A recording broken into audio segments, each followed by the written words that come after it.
नागपुर में एडवांटेज विदर्भ 2025 खासदार औद्योगिक महोत्सव का भव्य उद्घाटन केंद्रीय मंत्री नितिन गडकरी और महाराष्ट्र के मुख्यमंत्री देवेंद्र फडणवीस ने किया। 7 से 9 फरवरी तक आयोजित इस कार्यक्रम का उद्देश्य विदर्भ को वैश्विक औद्योगिक हब के रूप में स्थापित करना है। महोत्सव में क्षेत्र की रणनीतिक विशेषताओं, कनेक्टिविटी और विकास की संभावनाओं को उजागर किया गया। इस दौरान नितिन गडकरी ने कहा कि नागपुर और गढ़चिरौली डिवीजनों में इस्पात उद्योग में बड़े पैमाने पर निवेश किया जा रहा है, जिससे औद्योगिक विकास को नई गति मिलेगी। हमारा विदर्भ खनिज संपत्ति से समृद्ध है। हमारे महाराष्ट्र के करीब 75% मिनरल्स विदर्भ के क्षेत्र में है। और दूसरी महत्वपूर्ण बात यह है कि महाराष्ट्र का 80% फॉरेस्ट ये भी विदर्भ में है। हमारे नागपुर को अब टाइगर कैपिटल करके वर्ल्ड में मान्यता मिली है। पूरे विश्व से लोग यहाँ टूरिज्म के लिए आते हैं।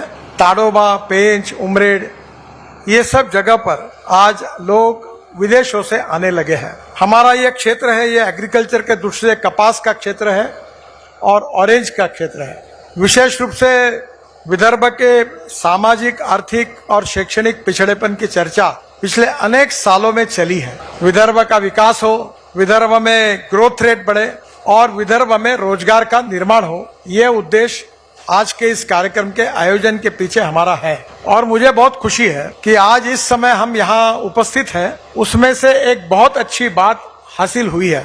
वो हासिल ये हुई है कि हमारे एस्पिरेंट डिस्ट्रिक्ट में, एस्पिरेंट तालुकाज में 500 तालुका है और जो एस्पिरेंट डिस्ट्रिक्ट है 120, उसमें गढ़चिरौली डिस्ट्रिक्ट ये सबसे सोशली, इकोनॉमिकली, एजुकेशनली बैकवर्ड था।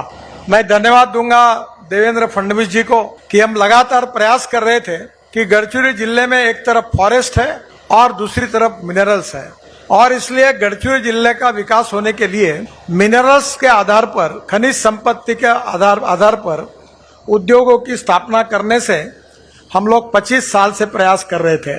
वहाँ की परिस्थिति बहुत गंभीर थी और मुझे काफी देर गढ़चिरौली जिले के इंटीरियर पार्ट में संपर्क करने का मौका मिला। सामाजिक आर्थिक पिछड़ेपन के कारण यह जिला नक्सल मूवमेंट का कैपिटल बन गया। बेरोजगारी, भूखमरी से ये जिला ग्रस्त था और ऐसे समय में गढ़चिरौली जिले में जो आयरन ओर है वो बहुत अच्छे क्वालिटी का है। अब गढ़चिरौली एक इंडस्ट्रियल हब करके विकसित हो रहा है और सज्जन जी से लेकर, प्रभाकरण जी से लेकर अनेक देश के उद्योगपति वहां स्टील में, इंडस्ट्रीज में इन्वेस्टमेंट कर रहे हैं और देवेंद्र जी उनको पूरा सपोर्ट महाराष्ट्र सरकार से कर रहे हैं। भारत सरकार का पूरा सपोर्ट है और मैं विश्वास के साथ आपको बताना चाहता हूं, जो कुछ थोड़ा बहुत बिजनेस का सेंस मैं समझता हूं, 5 साल के अंदर स्टील हब हिंदुस्तान का गढ़चिरौली होगा और विश्व में पूरा लोहा यहां से जाएगा। राष्ट्र सर्वप्रथम, राष्ट्र सर्वप्रथम।